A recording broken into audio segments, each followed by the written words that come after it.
같이 12절 원래 13절부터요 20절까지 하도록 하고요. 12절부터 같이 한 목소리로 우리 읽어보겠습니다. 시작.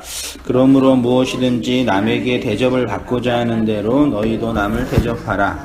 이것이 율법이요 선지자니라. 좁은 문으로 들어가라. 멸망으로 인도하는 문은 크고 그 길이 넓어 그리로 들어가는 자가 많고 생명으로 인도하는 문은 좁고 길이 협착하여 찾는 자가 적음이라. 거짓 선지자들을 삼가라. 양의 옷을 입고 너희에게 나아오나 속에는 노력하는 일이라. 그들의 열매로 그들을 알지니 가시나무에서의 포도를 또는 엉겅퀴에서 무화과를 따겠느냐. 이와 같이 좋은 나무마다 아름다운 열매를 맺고 못된 나무가 나쁜 열매를 맺나니 좋은 나무가 나쁜 열매를 맺을 수 없고 못된 나무가 아름다운 열매를 맺을 수 없느니라. 아름다운 열매를 맺지 아니하는 나무마다 찍혀 불에 던져지느니라. 이러므로 그들의 열매로 그들을 알리라. 아멘. 12절에 이제 12절이 소위 말해 우리 기독교에서 말하는 뭐라 그러죠? 황금률이라고 모든 주석에 다 이거는 황금률이다. 그래서 예수님 믿지 않는 사람들도 다 알고 있는 아주 중요한 그런 억구이죠. 그래서 네, 여기에서 이제 말하는 그 대접의 진위에 대해서 지난주에 얘기했던 거 잠깐 말하고요. 또 진도 나가 볼게요. 이렇게 하나님의 대접을 받아 하나님의 생명을 받은 성도는 세상을 그 진리로 대접할 수가 있습니다. 이것이 성도가 내는 열매입니다.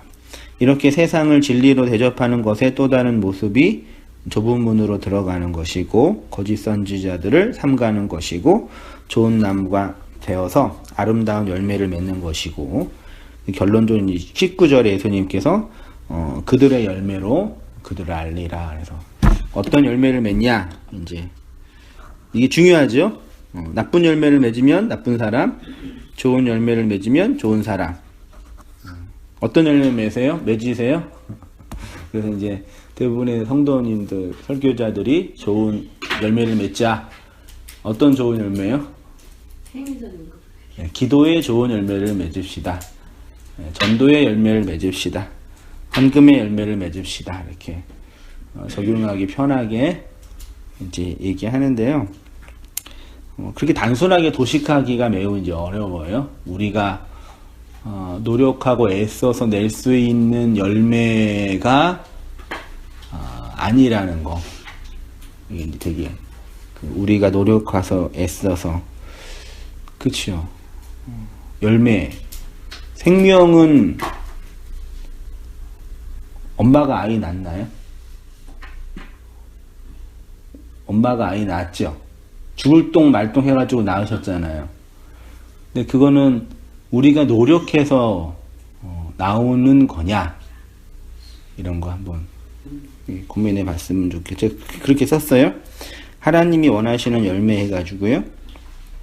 하나님이 우리가 내기를 원하시는 열매는 우리가 스스로 창조하거나 조작하거나 노력해서 내는 열매가 아닙니다. 세상의 신비 중에 하나는 생명이 탄생되고 자라고 성장하는 것이고 그 생명은 도대체 어디서 왔고 어떻게 생명력을 가지고 성장하고 자라서 죽음에 맞서는 생명력을 유지할 수 있는 것이냐. 네. 일단 열매를 어떤 느낌이에요? 예수님이 그들의 열매로 그들을 알리라. 아름다운 열매를 맺는다. 좋은 열매를 맺는다. 그 열매가 뭐라는 그 추측과 추론을 할 수 있을까요? 느낌 오셔요? 그거 같아요? 그런 열매 같아요? 옛날에는 그랬지. 윤리 도덕적으로 선하고 착하고 이런 거. 그런 거는 이제 아닌 거는 알았어요. 그럼 이제 그 어떤 다른 차원의 열매일 거 아니에요? 진리를 흘려보내는 거 또 뭐 있나요? 어떤 열매?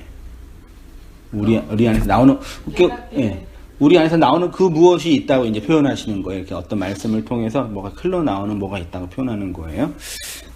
그게 이제 오늘 설교의 중요한 관건이라고 여겨지고 그것이 이제 멸망과 거짓 선지자와 가시나무와 엉겅퀴 요것과 연관되어 있다고 생각이 됩니다.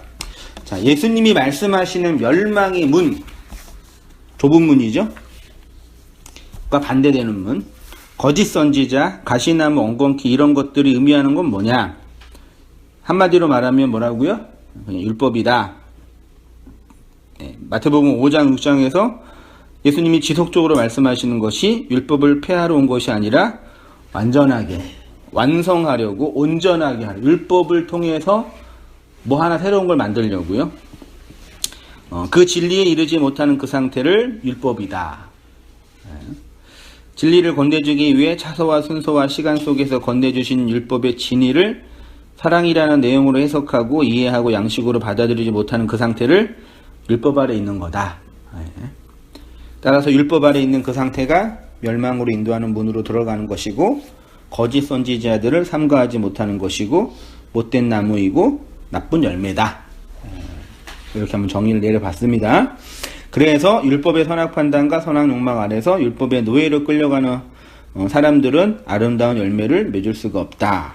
왜냐하면 존재 자체가 못된 나무이기 때문이다. 못된 나무. 13절에 이제요. 예수님은 좁은 문으로 들어가라. 그렇죠? 좁은 문. 뭐예요?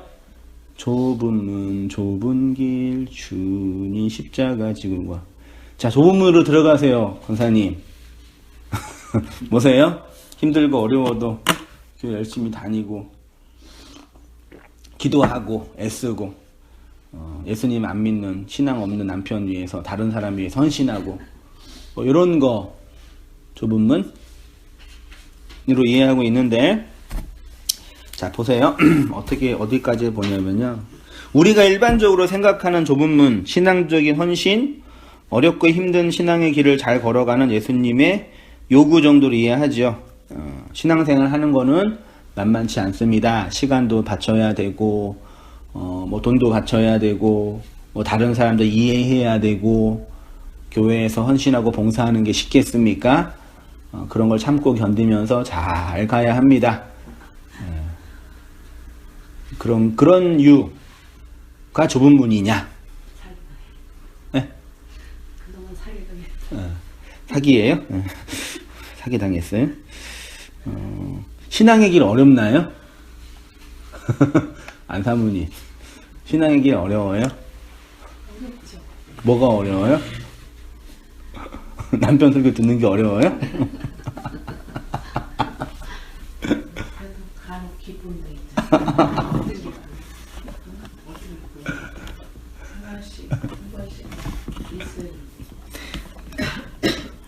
그 이제 신앙이라는 게 진리적인 측면에서 그 어렵다, 고난의 길이다라고 표현을 하는 게 맞는데 제가 말씀드리고 싶은 거는 다른 차원의 영역이라는 얘기죠.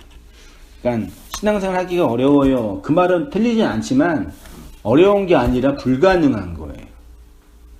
안 되는 거예요. 우리가 우리 김 집사님은 못하는 게 별로 없으시죠? 아니요. 못하는 것 같은데. 운동 못하시죠? 운동 못하시죠? 공 뭐 못 차시고 막 달리기 그런 거 뛰는 거 별로 못하시고. 하기도 싫어하고 보는 것도 싫어. 그런 또 아킬레스건이 있으시구나. 하리사님 보는 건 좋아해도 잘 하지는 않아요. 야구 좋아하시잖아요. 나 만약에 누군가에게 운동하라 그러면 진짜 할 말이 없죠. 운동 얘기가 나오면. 고역이신 거네요. 그러니까 아예 다른 영역이잖아요. 마치 어떤 거냐면 신앙생활은 김종환 집사님이 운동하는 거다. 일반 사람이 할 때. 그러니까 임경자매한테 신앙생활 열심히 해 그런 거는 집사님한테 운동에 똑같을 수 있는 거죠. 그렇게 다가올 수 있는 거죠. 그러니까 우리가 지금 논하고 있는 이 신앙의 본질은 노력하고 애써서 도달하는 영역이기도 하지만 근본적으로 다른 차원이라는 얘기예요. 그러니까 영적인 거기 때문에 드러나지도 않고 네. 다 우리 마음 가운데서 일어나는 일들이기 때문에 누가 알아주지도 않고 그렇잖아요. 그렇죠. 그러니까 혼자 외롭게 어떻게 보면 그래서 같은 말을 같은 생각을 하는 사람을 만나면 그냥 훅 해가지고 그냥 그걸 확 이렇게 남과 찰 때가 많다. 그래서 이리로 가고 저리로 가고 막 그런데 또 가서 또 있다 보면 또 그것도 아닌 거. 그럼 또 다시 내 안으로 또 다시 들어오게 되고 막 이러더라고. 그러니까 신앙생활은 인간적으로 어려운 것이 아니라 불가능한 거다. 됐죠? 인간의 보편적 양심과 인본주의적 삶의 방식으로는 행할 수 없는 영역이다. 그 운동 못하는 사람에게 운동하라는 거, 수영 못하는 사람에게 수영하라는 거, 진짜 어떤 높은 고지에 도달하는 영역이죠. 기독교 신앙은 보편 인간의 양심과 선악 체계와 근본적으로 다른 것입니다. 아예 다른 차원의 영역이라고 할 수 있습니다. 그래서 예수님이 구원의 어려움에 대해서 말한 제자들에게 구원의 불가능성, 구원의 초월성에 대해서 우리 이본만 안사모님 한번 읽어주세요. 그러면 이런 해석 아니 지금 마태복음 19장 23절. 예수께서 제자들에게 이르시되 내가 진실로 너희에게 이르노니 부자는 천국에 들어가기가 어려우니라. 다시 너희에게 말하노니 낙타가 바늘귀로 들어가는 것이 부자가 하나님의 나라에 들어가는 것보다 쉬우니라 하시니 제자들이 듣고 몹시 놀라 이르되 그렇다면 누가 구원을 얻을 수 있으리이까. 예수께서 그들을 보시며 이르시되 사람으로서는 할 수 없으나 하나님으로서는 다 하실 수 있느니라. 요게 이제 예수님이 제자들이 예수님한테 그 어떻게 구원받아요? 어떻게 노력해야 돼요? 그러니까 그건 사람의 영역이 아니다. 이렇게 이제 하나님의 영역이다. 그 표현을 사람으로는 할 수 없으나 하나님으로. 그러니까 우리가 노력하고 애써야 할 부분이 있지요, 신앙생활에. 근데 노력하고 애써서 얻게 되는 게 아니라는 거예요. 그러면 노력하고 애만 쓰면 되냐? 아니라는 영역이죠. 그럼 노력 안 해도 되겠네요? 그것도 아니에요. 그게 마치 도노 점수와 같은 건데요. 그 불교에서 진리를 깨닫는 원리가 두 가지가 있어요. 돈오라고도 하고 점수, 도노 점수 논쟁이에요. 도노는 어떤 깨달음이에요? 진리를 단박에 깨달은 거예요. 팍 터트리는 거예요. 아, 이렇게 영감이 떨어지는 거. 누가 막 가르치거나 학습하지 않았는데 확 보이는 것. 그런 걸 도노라 그러고요. 점수는 뭐냐면 지속적으로 훈련하고 연습해서 어떤 상태에 도달하는 거. 이 점수요. 꾸준하게 노력하는 거예요. 그럼 우리가 진리를 깨닫는 거는 단박에 깨닫는 거예요? 꾸준하게 노력해야 돼요? 그러니까 이거예요.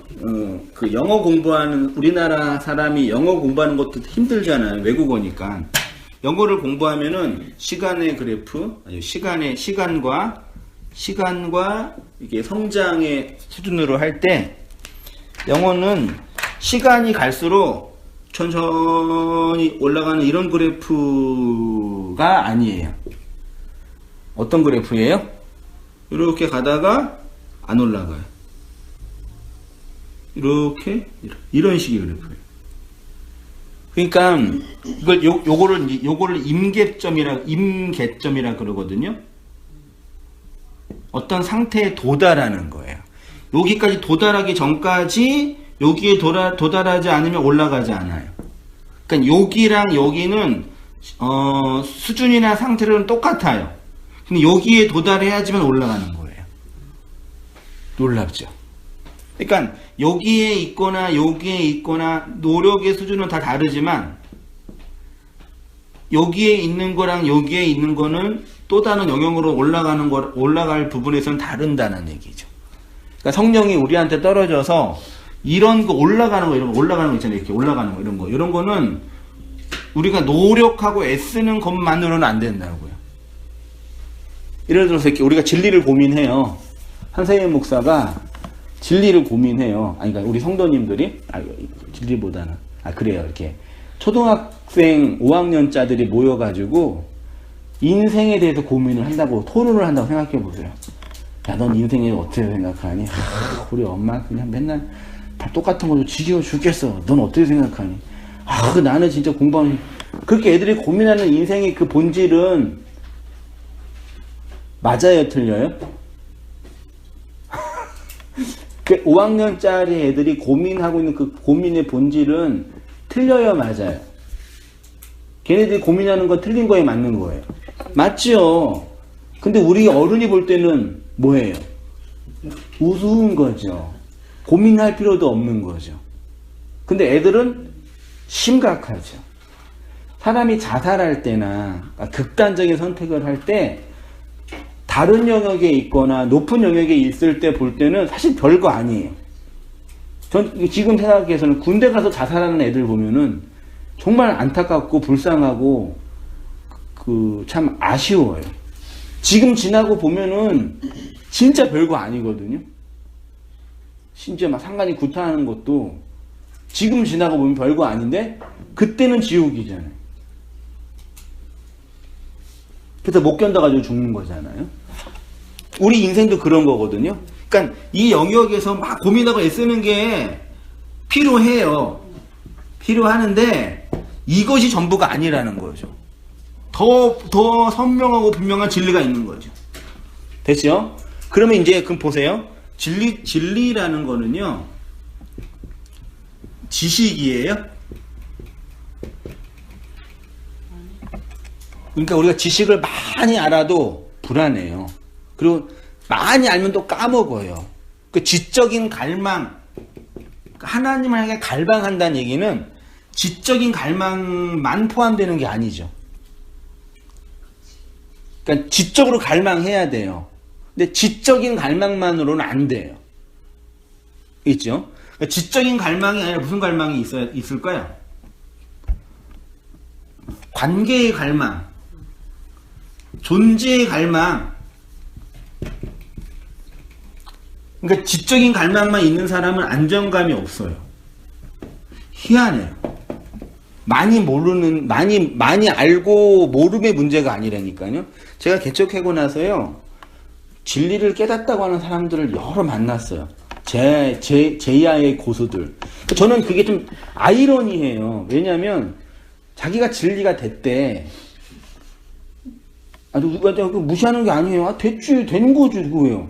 난 더 이상 이제 누구한테 배울 필요도 없고 가르쳐 갈 필요도 없대. 지금 죽어도 여한이 없다. 근데 그럼 교회는 왜 와요? 한승희 목사한테 뭘 들으려고 온 거예요? 그러니까 난 솔직히 그러니까 가끔 TV 보면은요, 진짜 특이한 사람들 많이 있어요. 산속에 오지에 들어가서 사무사 있거든요.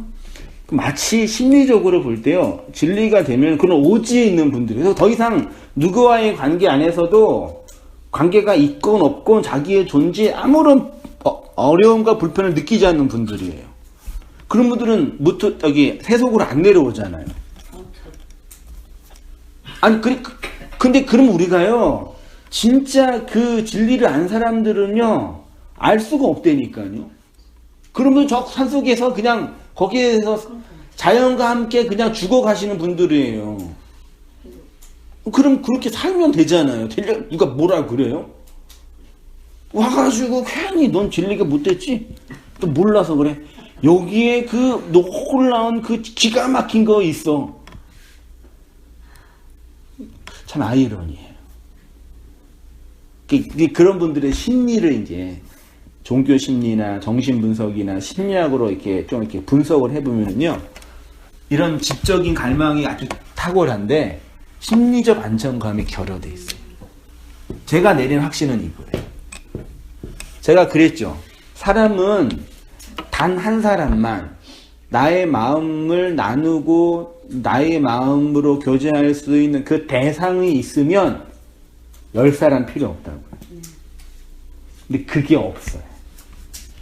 그래서 끊임없이 지적인 갈망이 가득한데 관계에 대한 목마름과 불안 속에서 걱정해요. 그러니까 지적으로 우리가 말씀을 막 배우고 이런 것 자체가 기쁘고 좋은데 이거 자체는 쓸데없는 거라니까요. 이게 되게 중요해요. 그러니까 저도 말씀을 공부하지만, 열심히 공부하지만 열심히 알아가고 배워가는 지적인 어떤 수준에 도달하기 때문에 즐거운 게 아니라 이것이 그 하나님의 마음을 담고 그 하나님의 그 진리로 나눌 수 있기 때문에 기쁜 거예요. 이건 진짜 아이를 키워보면 아시죠? 아이를 이렇게 키워보니까 아이가 정말 원하는 게 돈, 먹는 거 그런 거예요? 아니에요.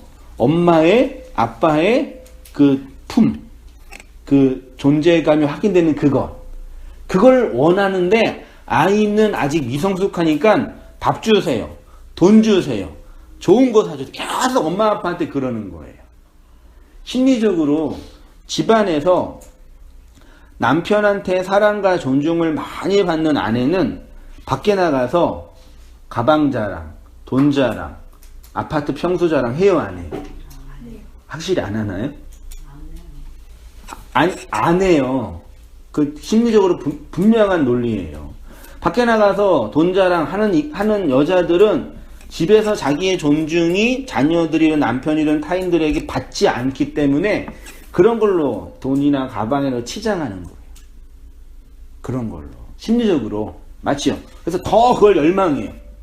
더 비싼 거, 더 화려한 거, 더 좋은 거. 강남의 선물. 네. 그러면 주일날 그 들고 자랑하러 간다며? 끝까지 영. 그리고 예배 드리러 가는 거잖아. 이거 들고 왔다 다 앉아요. 소문 다 피웠어.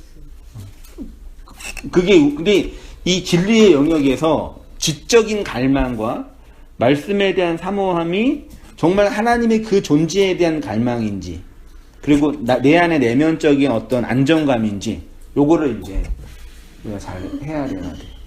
온땅교회 개척하고 여러 성도님을 만나뵈면서 느끼는 게 뭐냐면, 그런 어떤 지적인 갈망이나 말씀에 대한 갈망이 가득한 분들이 말씀을 찾고 진리를 사모해서 오셔서 함께 그 진리와 그 말씀을 나누고 교제하면서 그런 안정감이 이렇게 나타나는 걸 보면서 마치 사람은 다 그런 어떤 존재적인 안정감이 필요한 거지라고 생각이 들더라고요. 그러니까 기복주의, 율법주의 교회 안에 성도들이 있는 이유 중에 하나가 뭐겠어요?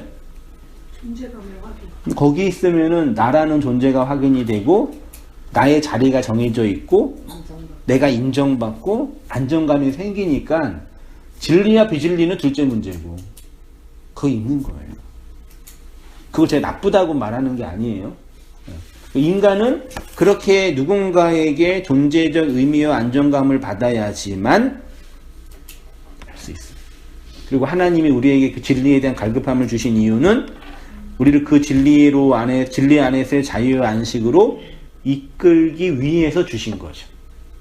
됐죠? 그 다음에 이제 좁은 문은 이제 뭐냐 보세요. 예수님이 좁은 문으로 들어가라 그 말씀을 하셨는데, 여기 좁은 문이 그 원어로 스테노스래요. 스테노스. 폭이 좁은, 그 뜻 맞아요. 폭이 좁은. 14절에서 좁은 문이 뭐냐? 예수님이 직접 좁은 문에 대해서 정의 내려주셨는데, 좁은 문은 첫째로 길이 협착한 문이다. 됐죠? 길이 협착하다. 둘째로는 찾는 이가 적다. 셋째로는 멸망으로 인도하지 않는 문이 좁은 문이다. 됐죠? 그러면 길이 협착하다. 이게 무슨 뜻이냐? 볼게요. 좁은 문은 길이 협착하다고 합니다. 협착이라는 단어를 보니까 들리보예요. 들리보.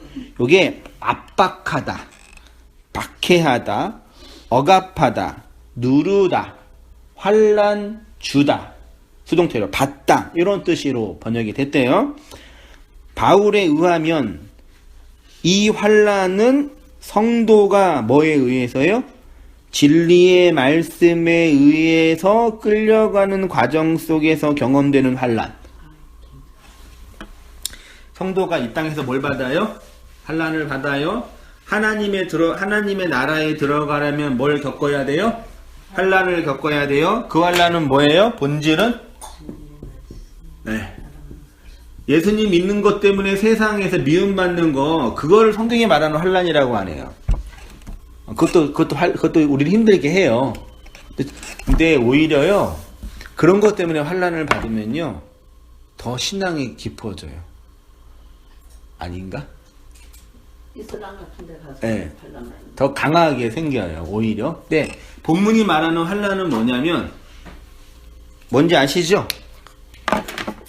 나라는 존재가 이렇게 있고, 나의 선악 욕망과 유격적 탐욕에 따라 살아가는 존재인데, 그런 나에게 하나님의 진리의 말씀이 떨어져요. 말씀이. 진리로. 그러면 이 말씀이 나의 선악 욕망, 요것들을 하나하나 해체해 가는 과정이 있죠? 이 과정을 내가 뭘로 경험해요? 환란으로 담지. 환란을 당하나 담대하라. 내가 세상을 이기었다. 내가 반드시 너를 이 진리와 이 말씀으로 이끌어 갈 거다. 그리고 고린도후서 1장 6절 보세요. 밑에요. 우리가 환란을 당하는 것도 너희가 위로와 구원을 받게 하려는 것이요. 우리가 위로를 받는 것도 너희가 위로를 받게 하려는 것이니 이 위로가 너희 속에 역사하여 우리가 받는 것 같은 고난을 너희도 견디게 하느니라. 선한 행실의 증거가 있어 혹 자녀를 양육하며 혹은 나그네 대접하며 혹은 성도의 발을 씻으며 혹은 환난 당한 자를 모함며 보이세요? 왜 환난 당해? 하나님의 말씀과 그 진리 때문에 환난 당하는 거잖아요. 돈이 없어서. 그러면 교회가 사회단체 그런 복지 시설이 돼야죠. 그게 아니라 하나님의 말씀과 진리로 선악 욕망이 해체당하고 있는 그 사람들을 말씀으로 구제하는 거예요. 이게 이제 교회와 장로의 역할이에요. 이 들립보의 명사형이 들립시스인데요. 마태복음 13장에 씨 뿌리는 비유에서 돌짝밭인가요? 가시밭인가? 예. 말씀을 듣고 기쁨으로 받으나 뭘 받을 때요? 환난을 받을 때 넘어지는 자요. 그때 그 환난이 들리시스예요. 그러니까 그 환난은 뭐 때문에 생기는 환난이에요? 말씀 때문에 당하는 환난이에요. 그럼 보세요. 우리가 신앙생활 말씀과 진리를 들으면서 어떤 경험을 하냐면 하나님의 그 진리가 나의 율법적 선악 욕망을 공격하고 두려는 환난을 경험해요. 또 환난의 과정을 통과해야지만 온전해지고 금처럼 완성에 이르게 되는 거지. 그런데 우리는 그 환난을 뭐 하려고 그래요? 피하려고 그러죠. 혹은 회피하려고 그러죠. 혹은 튕겨내려고 그러는 거죠. 그걸 죄악이라고. 하나님의 말씀 쭉 떨어지잖아요. 그 말씀이 나의 현실을 직면, 그게 고통이잖아요. 선악 욕망 깨트려 지난주에 우리 말씀 나눴던 것처럼 율법의 마지막 하나, 이거 먹고 죽으란 얘기예요. 그 사르밧 갑옷처럼 너 그거 마지막 하나 내놔. 너 그거 쓰면 죽는 거 그거 있지. 그거 내놔. 그거 환난이라고요. 근데 대부분의 사람들은 못 져요. 왜? 그게 내 욕망이고 날 지키는 가치니까. 근데 그 말씀으로 그 사람들을 구제하는 건 뭐예요? 그 말씀으로 그 마지막 하나가 하나님께 버려지는 거, 깨트려지는 거. 그런 거죠.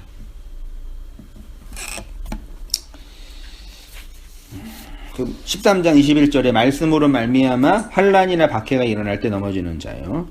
마태복음 24장 9절은요. 소위 종말 강화이거든요. 이거를 세상 끝날에 지구에서 일어나는 그런 일이 아니라 어디에서 일어나는 일이에요? 그렇죠. 하나님의 말씀을 받아서 종말을 살고 있는 우리 안에서 오늘도 지금도 내일도 경험되는 그 아마겟돈의 아주 그 끔찍한 영적 전쟁이라니까요. 마태복음 24장 9절에 우리 한번 안고사 한번 읽어주시겠어요? 그때 사람들이 너희를 환난에 넘겨주겠으며 너희를 죽이리니 너희가 내 이름 때문에 모든 민족에게 미움을 받으리라. 이는 그때에 큰 환난이 있겠습니다. 창세로부터 지금까지 이런 환난이 없었고 후에도 없으리라. 그날 환난 후에 즉시 해가 어두워지며 달이 빛을 내지 아니하며 별들이 하늘에서 떨어지며 하늘의 권능들이 흔들리리라. 이게 그러니까 나를 주관하는 신적인 가치들이에요. 한성민 신, 인간의 욕망의 신, 이게 다 떨어진다고요. 여자가 해산하게 되면 때가 이르렀으므로 근심하나 아기를 낳으면 세상에서 난 기쁨으로 말미암아 환란을 기억하지 않는다. 그래서 아이를 낳는다, 예수를 낳는다 그 표현 지난주 했죠. 우리가 하나님의 나라에 들어가려면 많은 환란, 들립시스, 하나님의 나라가 되려면 들어가고 나오는 건 존재적 연합이거든요. 성경에서 들어가다 나오다는요, 문을 들어가다 문을 나오다 존재적 연합이에요. 하나님의 나라가 되려면, 나라로 살려면 많은 환란을 겪게 됩니다. 그 환란을 잘 지나가야 될 텐데. 잘 지나가고 계시지요? 혹시 힘드시면? 힘드시면 겪고 있잖아. 잘 이렇게 얘기해 주시고 위로해 주시고 그러세요. 그러니까 본문이 말하는 좁은 문은 단순히 생명을 얻기 위해서 참고 견디어야 할 신앙의 노력 정도가 아니라 하나님의 말씀을 듣고 그 말씀에 의해서 우리 안에서 일어나는 복음적인 변화. 좁은 문으로 들어가라, 그거는요, 환란으로 들어가라 그 뜻이에요. 말씀이 주는 그 환란의 과정을 통과하라 그 뜻이에요. 근데 그는 누가 들어갈 수 있어요? 거의 없대요. 예수님 표현으로는 찾는 이가 적다 그래도 거의 없다. 하나님이 택한 하나님의 백성들에게만 있게 되는 그 본질적 운명이다. 우리가 선택할 수 있었다면 굳이 이 길을, 이런 거, 그치요? 두 번째로 좁은 문은 찾는 이가 적다가 올리고스인데요. 소스 거의 없음. 올리고스는 그리스도의 복음을 설명하는 중요한 기제 중에 하나인데요. 역사 속에서 그리스도의 복음의 진리를 담은 성도는 거의 없다고 하시죠. 하나님의 나라는 겨자씨 누룩처럼 비밀스럽고 은밀하게 확장될 뿐이죠. 적은 무리를 통해 흘러가는 거. 그래서 저는 이렇게 율법적 패러다임에 있는 교회들은 뭐 소통이 안 되니까 어쩔 수 없고, 거기 있는 사람들 우리가 빼내야 되는 입장이니까 열심히 빼내야 되고요. 뭐 빼낼 수 있다 빼는 건 아니지만 어쨌든 그건 빼내야 될 사람, 율법이나 세상에 있는 사람들, 자기 욕망을 따르는 사람들. 근데 그게 뭔지 아는 분들, 소위 말하는 진리 묵시 패러다임에서 이 진리 안에서 그 자유를 누리고 그 환란 속에서 유격적 욕망에 죽어가는 경험이 있는 사람들은 좀 여유가 있었으면 좋겠어요. 근데 그러니까 아이러니가 정치적으로 볼 때도 왜 그런지 아셔요? 정치적으로 연합을 잘하는 집단은 좌파예요, 우파예요? 좌파. 중도, 오른 좌파라고 할 때 지금도 좌파를 공산당이라 그러지 않으시죠? 빨갱이라고. 안군사님 혹시 그러셔요? 지금도 그러셔요? 우리 어머니 얘기 들으면 끔찍이 안 해. 난 무서워 죽겠어요. 좌빨 자존. 그러니까 그러지 마세요. 빨갱이 표현, 아니 갑자기 그렇게 표현을 하는 거지. 그러니까 좌빨이 뭐예요? 아, 나 진짜. 그러니까 우리나라 세례를 하도 당해가지고 특히 교회 권사님 장로님들 60岁 되는 분들은요 거의 하나님 수준이에요. 극보수주의. 그러니까 세상적으로도 그렇고 교회 안에서도 그렇고 이게 우대가리가 빨리 사라져야 되겠다. 극보수주의. 아무튼 근데 그런 거 아니에요. 하나 진짜 뭐 사회주의 얘기해주고 기본소득 얘기하면 뭐 좌빨이에요. 나 진짜. 아무튼 뭐 정치가 뭐 중요한 게 아니라, 근데 우파와 좌파가 흔히 있는데 연합을 누가 잘해요? 연합은 얘네가 해요. 좌파는 다 분리해요. 왜냐하면 사상 자체가 우파는 모이는 거예요. 우리 모여서 힘내자. 좌파는 뭐예요? 분석하는 거예요. 그래서 우파들이 모이면 딱 서열이 정했어요. 1, 2, 3, 4 딱 정해서 이 서열들이 움직여요. 근데 좌파들은 그냥 각자 공격하는 거야. 지 잘난 말에 사는 인간. 그래서 얘네들은 안 모여요. 그러면 정치적으로 싸우면 누가 이겨요? 모이네들이. 얘네가 이기지. 얘네는 이익에 의해서 모여있는 집단들이에요. 얘네들은 신념에 의해서 모여있는 집단들이에요. 에? 맞아요. 그러니까 공산주의지. 그러니까 분산주의. 왜요? 아니 그 자기네 그렇게 잘못된 연합하지 본인의 않으니까. 이득을 위해서 모이지 않으니까. 그러니까 본인의 이익이라 그러는데 본인의 이익이라고 치부하는 거죠. 그러니까 극우랑 극좌는 똑같아요. 연결돼 뒤에서요.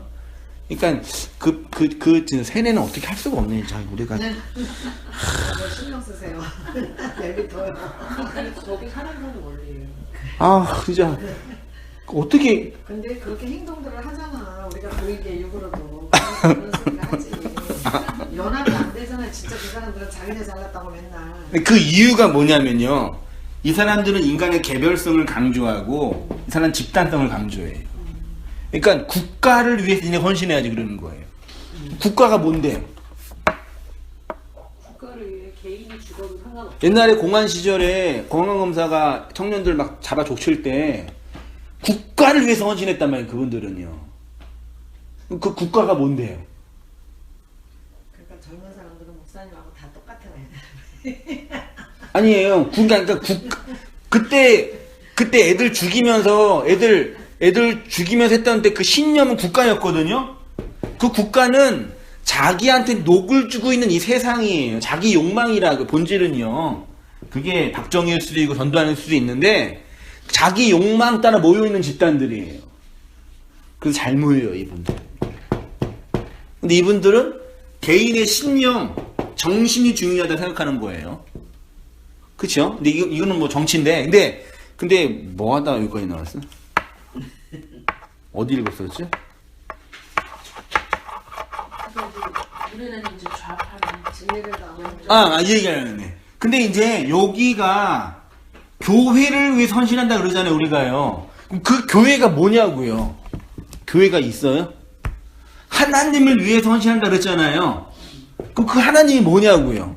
그 의미도 모르고 그 집단 안에서 그냥 한 거예요.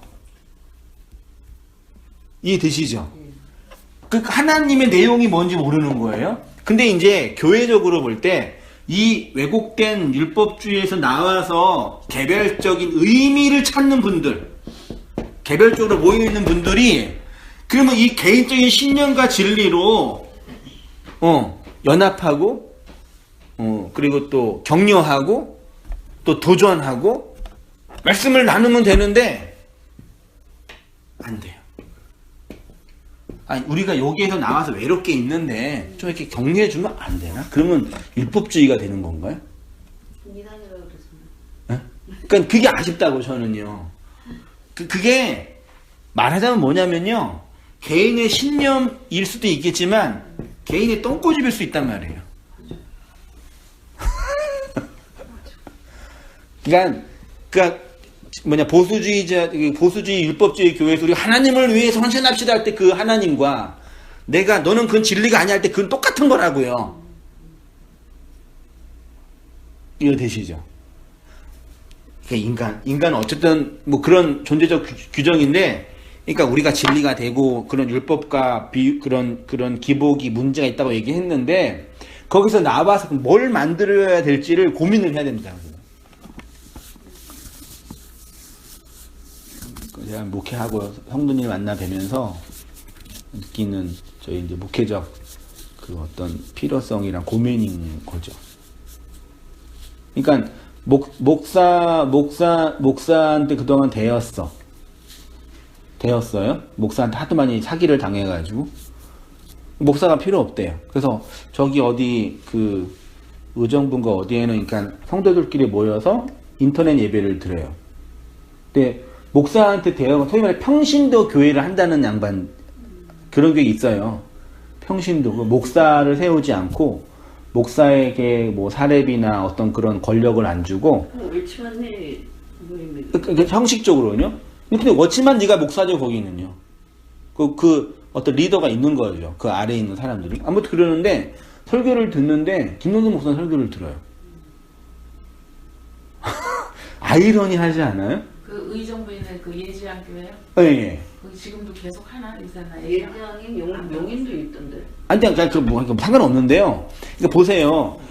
율법주의와 기복주의와 신비주의가 문제가 있다고 나왔어요. 목사는 권력이 아니고 하나님 준 직임이다. 그러면 우리끼리 모여서 성도들이 모여서 서로 수평적으로 사랑하면서 말씀을 나누자. 아, 좋아요. 누가 나쁘세요? 어? 근데 목사 설교를 들어. 그 뭐에 도대체 무슨 심리예요? 나왔으면 그 자기들끼리 모여가지고 크든 작든 말씀 나누고 격려하고 또 17단 모여가지고 그 돈 가지고 또 좋은 일 하고 그 공동체를 세워서 아름답게 만들어 놓으면 되잖아요. 그게 안 돼요, 인간은요. 그래서 진리를 나눈다고 하는 모임들이 나와서 이렇게 개별적으로 모임을 하잖아요. 오래 안 가요.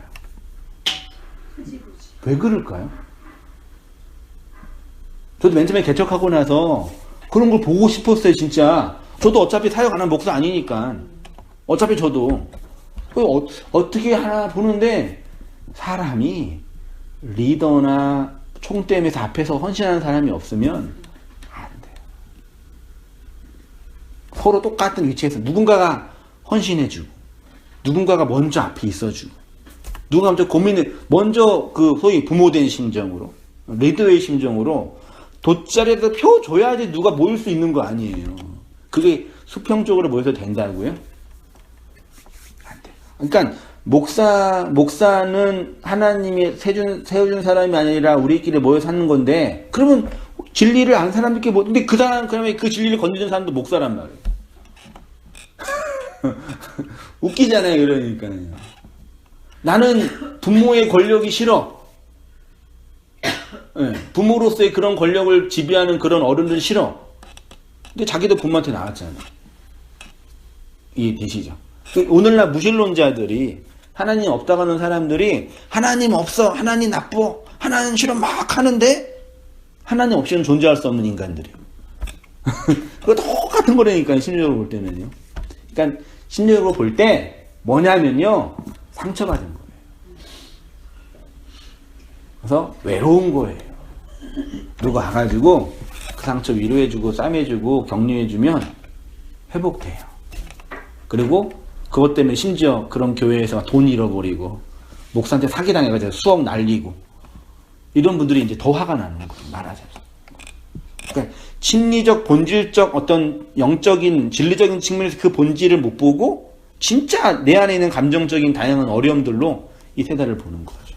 그러니까 저도 인터넷으로 여기저기 많이 이렇게 허투루 돌아다녔었잖아요. 근데 그 사람들 보면 하나같이 이렇게 개별적으로 목사는 이제 필요 없으니까 이렇게 모이자고 이렇게 하는데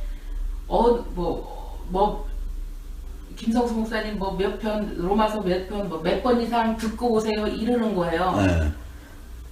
그러면은 그 사람들은 목사님 아까 하신 것처럼 그럼 왜 거기서 왜 그 모임에서 왜 목사를 듣냐.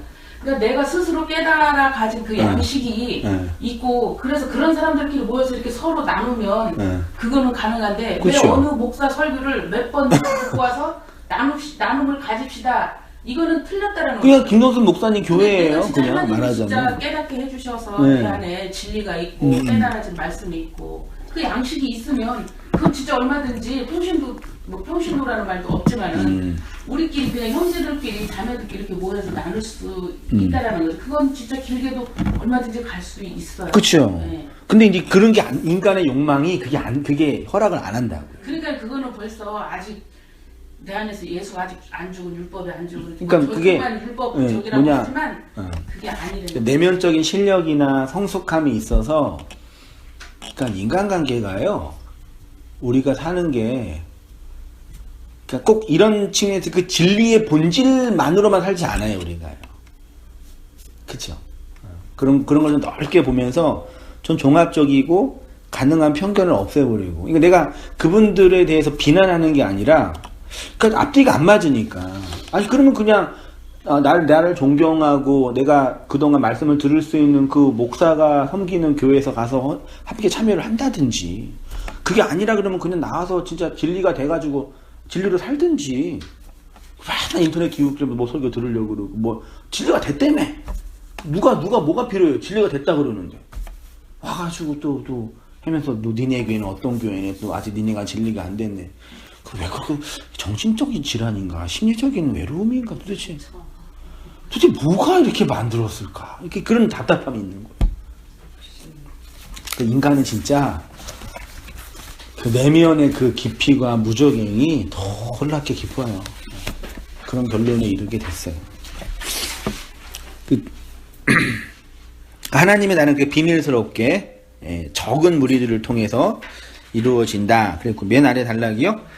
세 번째로 좁은 문은 멸망으로 인도하지 않는 문이라고 했습니다. 사람들이 멸망당하는 이유는 좁은 문으로 들어가지 않기 때문에 멸망의 길은 좁은 문이 아닌 넓은 문으로 들어가기 때문에 멸망으로 번역된 단어가 아폴레이아 동사용이 아폴리미 뜻은 파괴, 멸망, 재앙, 파멸, 몰락 이런 아니 그 도덕적인 파괴, 심리적인 파괴, 종교적인 파괴, 존재론적인 파괴. 여러분 진리가 우리를 멸망시켜요? 하나님의 말씀이 우리를 파멸시켜요?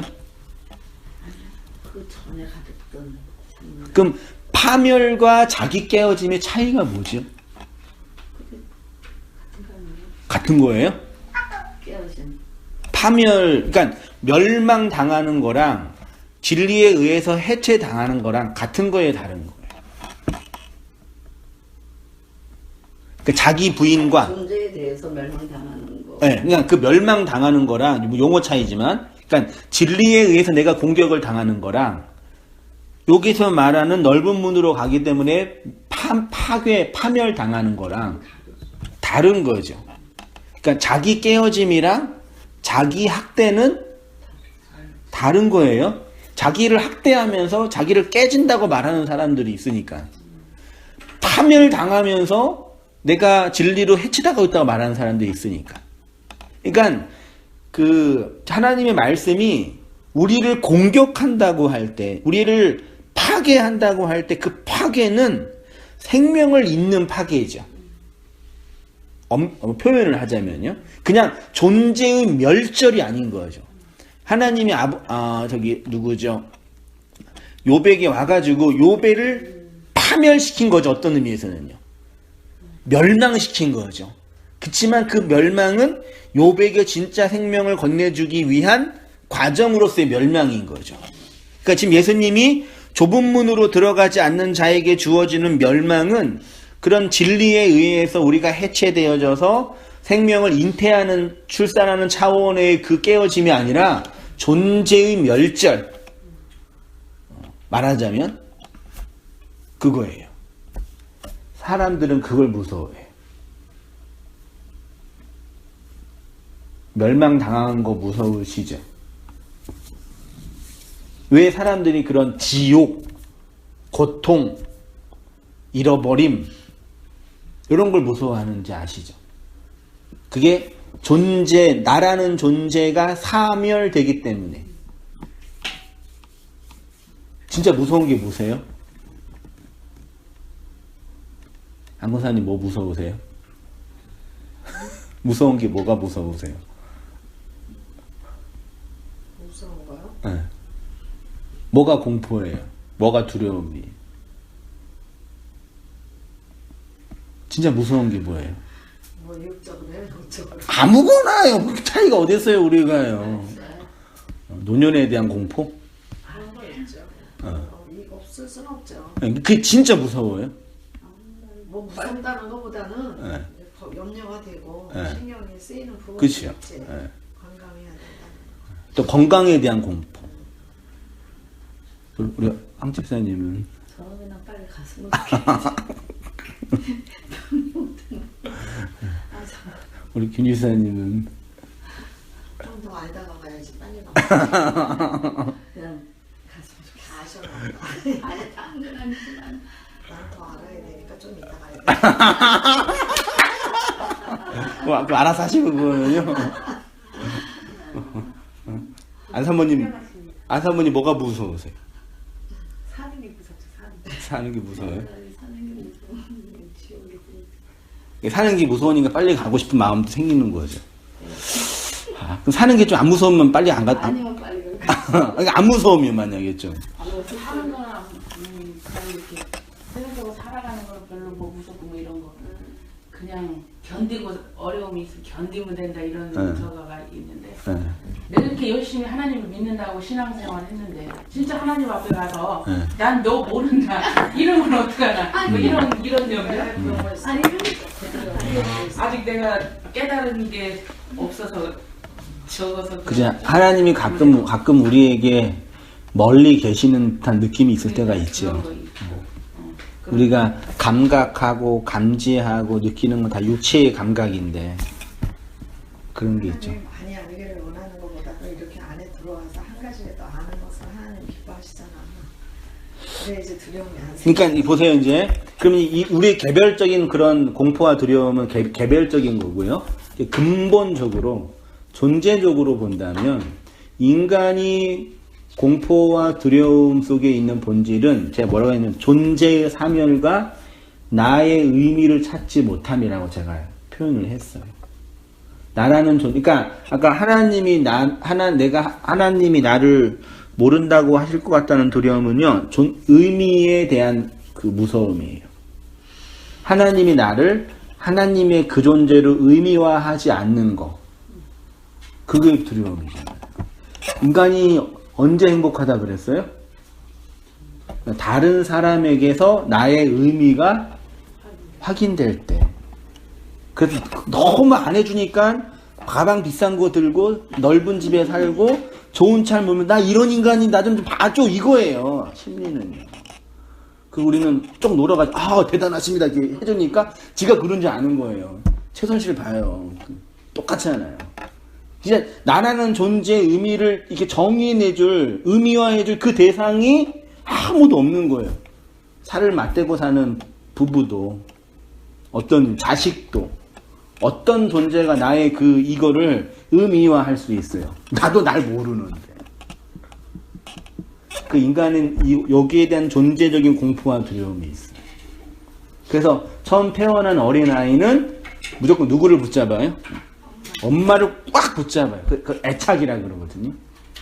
근데 이제 거기에서 나의 의미를 확인해 가는 거죠. 그래서 어렸을 때 심리적으로 그런 애착이 잘못되어 있으면 평생의 트라우마나 어려움을 겪게 되는 이유가 거기서 내 존재를 확인하는 거예요. 그걸 신앙적으로 볼 때도 하나님, 역사, 관계 안에서. 진리는 뭐라고 정의할 수 있냐면 하나님이 나를 그 진리로 대접해주고 의미화해준다. 하나님이 나를 하나님의 그 마음을 담은 자라고 불러주시네. 이거요. 그것만 있으면 그 어디나 하늘나라. 근데 뭐 좀 안다고 째고 모른다고 또 쫄고 똑같아요. 좀 안다고 얘기하는 거는 명품 가방 들고 나 이거 있다 잘 똑같은 거라니까요.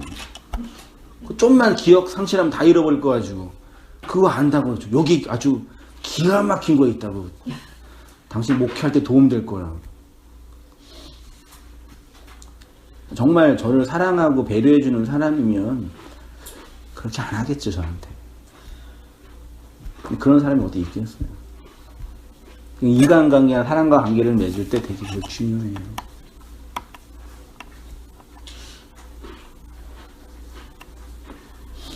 멸망이란 단어가 우리에게 주는 두려움과 공포의 본질은 존재의 사멸. 그래서 인간은 태어나서 반드시 내 존재를 잇는 자손에 대한 열망이 일어나는 거예요. 존재의 사멸은 단순히 죽음을 의미하는 것만도 아니고 죽음 이후에 영원히 고통받는 내세의 공포만도 아닙니다.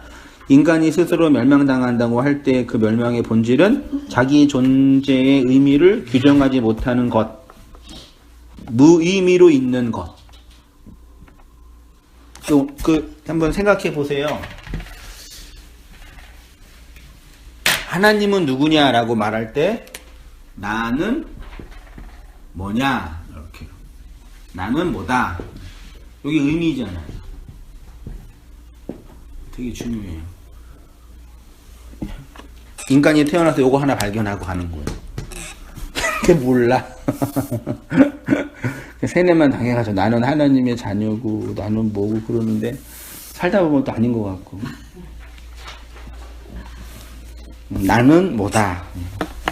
잘 이렇게 의미를 내 안에서 찾아보고 또 타인과의 관계 안에서 역사와의 관계 안에서 나의 의미를 이렇게 불러주세요라고 이렇게 해줘야죠. 그렇죠? 그다음에 생명으로 인도하는 문은 찾는 이가 적고 뭐 협착하다 그랬는데요. 읽어볼게요. 여전히 많은 사람들이 멸망의 길로 가는 이유는 좁은 문으로 들어가지 않기 때문이며 그 문을 찾지 않기 때문입니다. 여기서 찾다가 휴리코스라는 단어로 발견하다 찾다를 의미하고 같은 단어가 구하고 찾고 두드리다. 마태복음 7장에서 구하고 찾고 두드리다 그 찾다가 제테오거든요. 그 휴리코스란 동의어예요. 생명으로 인도하는 문을 찾는 이가 적은 이유는 그에게 주어진 하나님의 언약이 없으니까 찾지 않는 거죠. 찾을 필요 못 느끼는 거죠. 됐죠? 15절 이제 거짓 선지자들을 삼가라 그랬는데 마지막 거짓 선지자 하고요. 여기 마치겠습니다. 이어서 예수님은 거짓 선지자들을 삼가라고 하십니다. 삼가가 프로셰코라는 단어인데요. 마태복음 6장 1절에서 너희 의를 행하지 않도록 주의하라. 프로셰코. 16장 6절에서 바리새인과 사두개인들의 누룩을 주의하라. 프로셰코.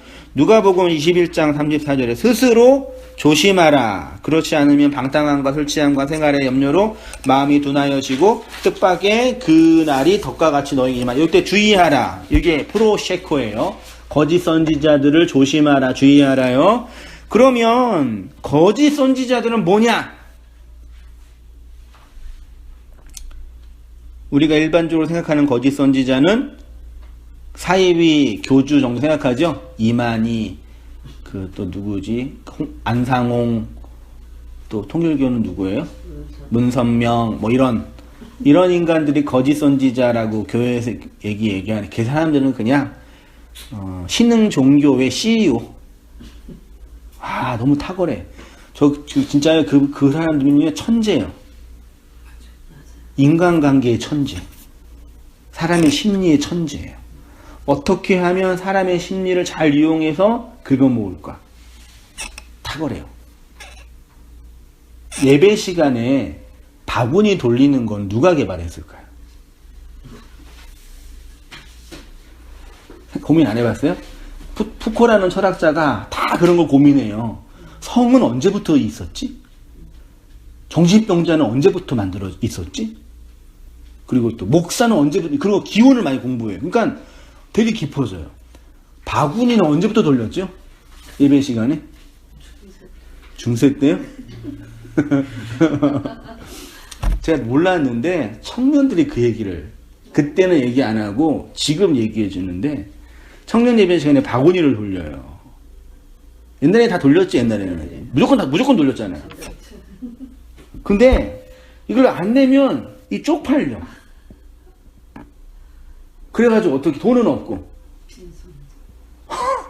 내는 척을 했대요. 애들이 빈봉투가 이렇게 내는 척을 했대요. 청년들이.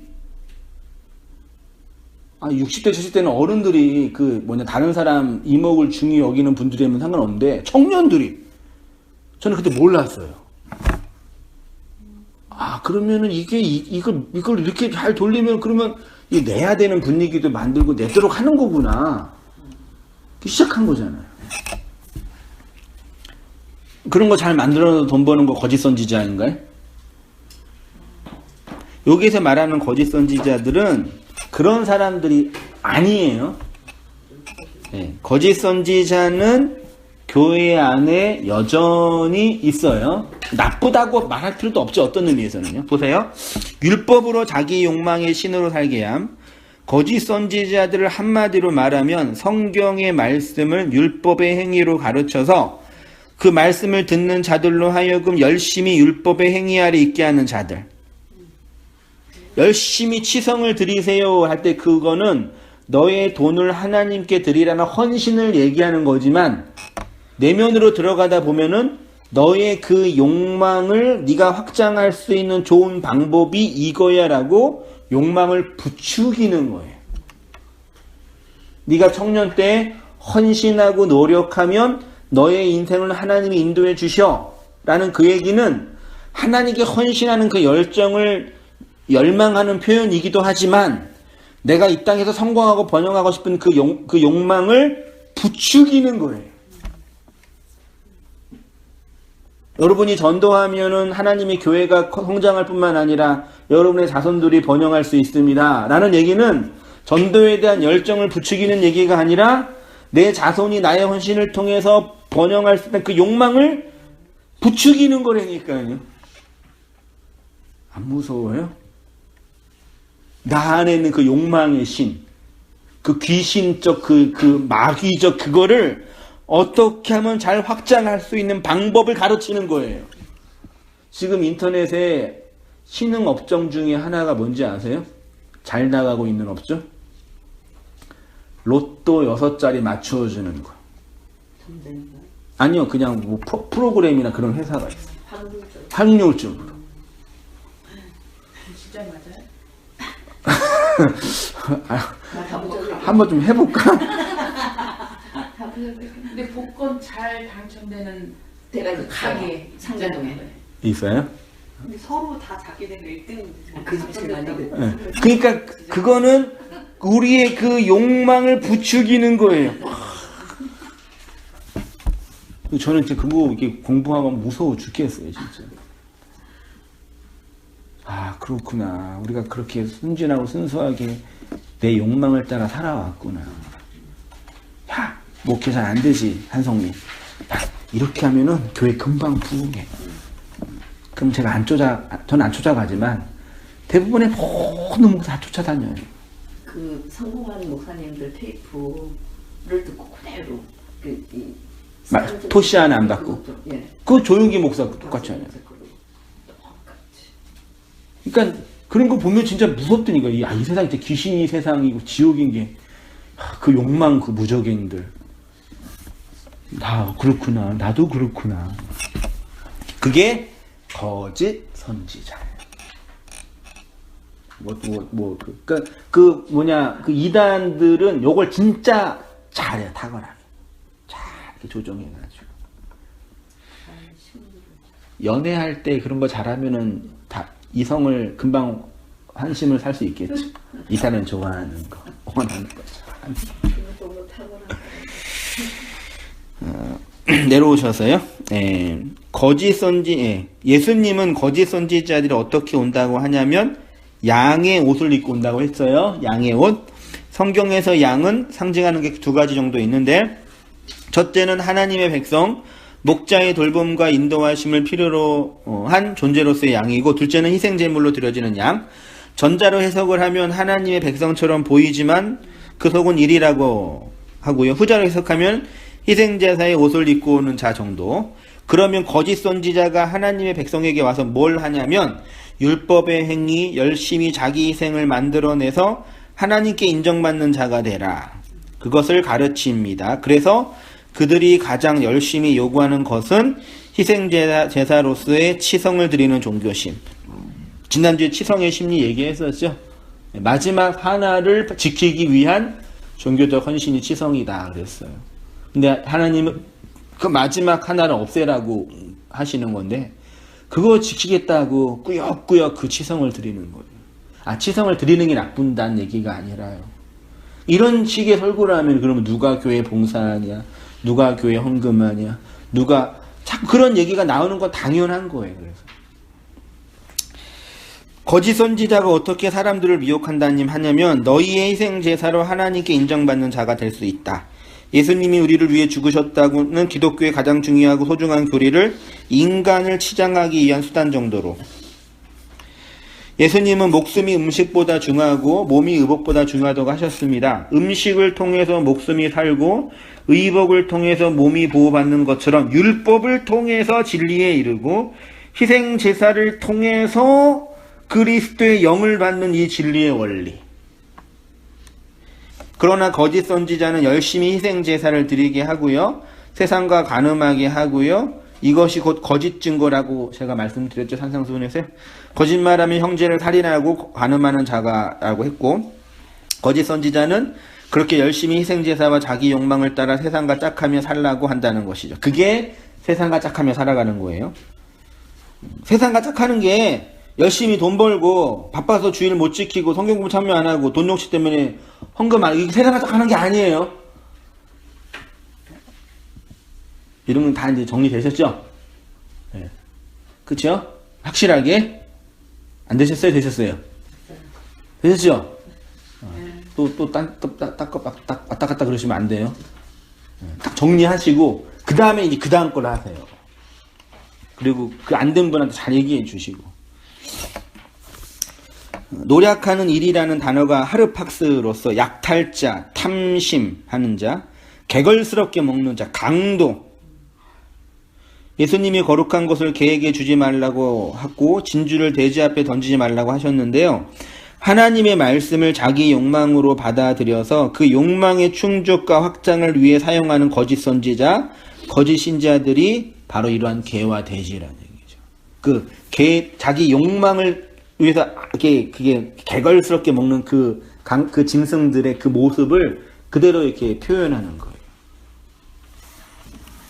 진리는 인간의 선한 욕망으로서의 자기의 그 욕망의 무적으로 살고 있어서 소식까지 페르소나로 하나님의 그 진리를 잃어버린 우리를 율법의 페르소나에서 구원하게 하는 거예요.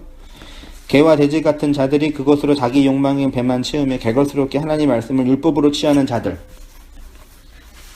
쉽게 말해 하나님을 도둑질하는 자들.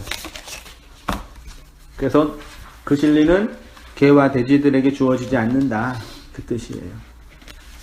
그래서 선지자들은 너희의 희생의 제사를 통해 너희 얼굴에 뭐를요? 통이 아니라 똥을 쳐바르라.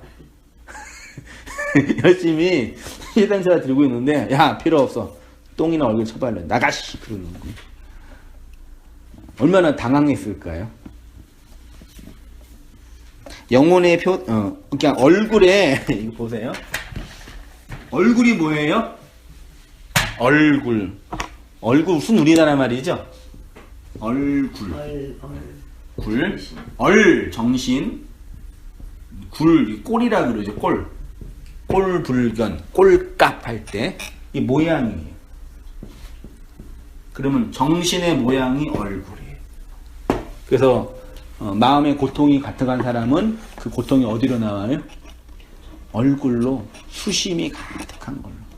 마음의 평화가 가득한 사람은 그 평화가 얼굴로, 얼꼴, 진리가 담겨진 그 마음으로 팍 나와요. 그래서 그런 얘기 하시잖아요, 어른들이요.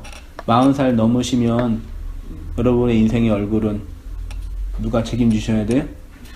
여러분 자신이 책임지셔야 된다고. 그 진리를 담겨진 그 얼꼴. 식사로 오신 거죠? 그렇죠? 많이 안 끝내가지고. 네. 네. 자, 말라기 2장 3절 보세요. 보라, 그 얼굴에 똥, 율법이 내는 그 쓰레기들 바르라니까. 니네가 그 똥이지, 그 쓰레기, 율법의 쓰레기. 욕망의 무적행들.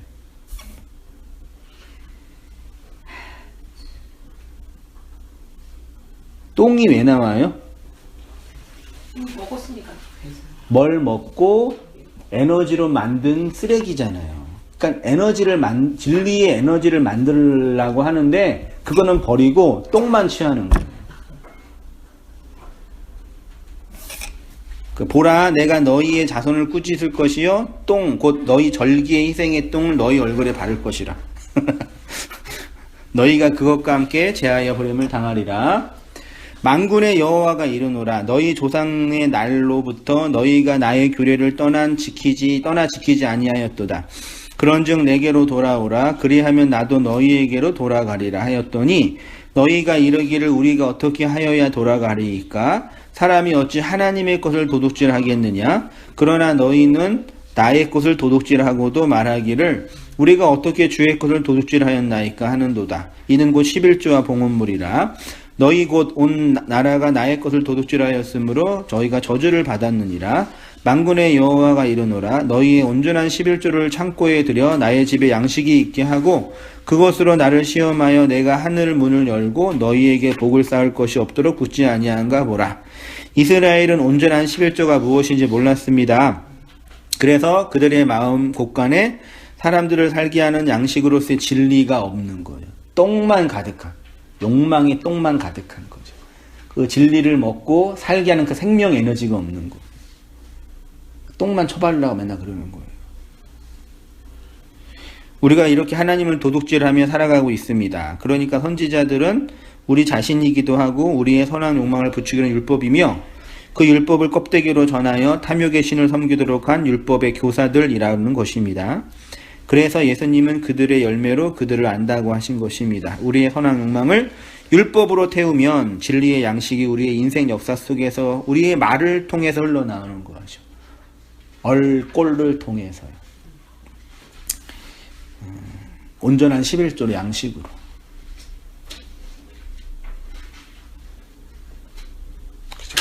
그 양식이 이제 주어지는 거. 풍성한 양식.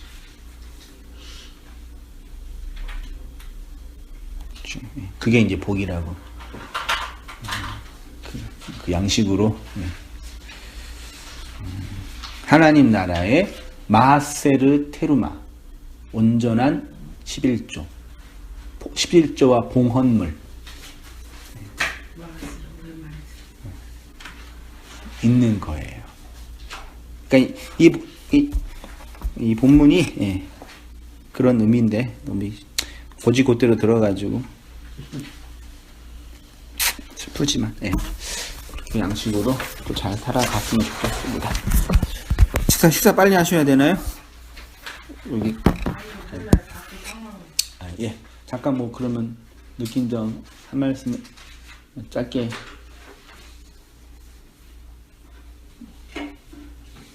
김기사님 먼저 하실까요? 그러면 패스? 한 분이 패스하면 다 패스하는 분위기더라고요. 되게 중요해요. 분위기 따라가요. 사람들끼리. 잘 찍으셔야죠.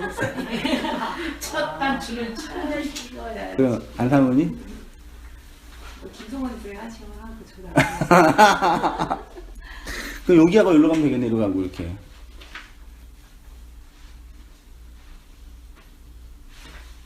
저 하라고? 네. 중간중간 잘.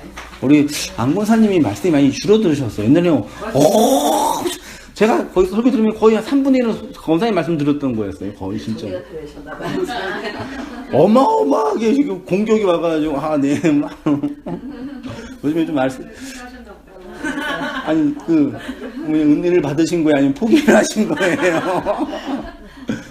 우리 한기사님은 왜 아무튼 말씀하시나요? 여기 하실까요, 여러분요? 그냥 오늘은 네. 말씀을 통해서 네. 진리의 말씀을 알기 위해서 환난 그게 이제 우리가 겪어나가는 과정이잖아요. 그게 굉장히 제가 이제 그게 많이 심했었잖아요. 이제 지금도 하고 있지만 그런 환난이 옛날에는 참 힘들고 그랬었는데 힘은 들지만 기쁨의 환난이라는 거를 생각하면서 감사하면서 나가니까. 그래, 감사해요. 기쁨의 말. 아니 왜냐면 기쁨의 환란. 그 환란을 통과를 해야. 그전에는 기쁘면 그런 게 다 모르니까 그냥 다 하나의 육에 대한 그런 환란이나 이런 거 그냥 고통으로만 왔는데 이거는 진짜 내가 어렵고 환란이 한 번 지나갈 때마다 하나를 알아지니까 그게 기쁨의 환란이기도 하다라는 거죠. 그게 꼭 나쁜 것만이 아니고 너무 힘든 것만이 아니고 힘든 과정에 어렵고 이게 제가 어저께도 이렇게 말씀 보면서 굉장히 막 몰라서 힘든 게 있잖아. 막 알아가는 과정에 힘든 거 그런 거를 통해서 기도하면서 이제 전에는 성경을 이렇게 읽었었는데 이건 이런 뜻이 아닐 거야 라고 기도하면서 읽을 때 조그만 거라도 이렇게 느껴지니까 그 환난은 되게 나한테 막 고통스럽고 힘든데 그게 되게 기쁨으로 과정이 오는다. 내가 오늘 이게 되게 어제 그 마음하고 오늘 그게 많이. 요즘은 잘 주무셔요? 어떠세요? 요즘도 진짜요. 계속 못 주무세요? 많이 더 힘이 없어 보이시는데.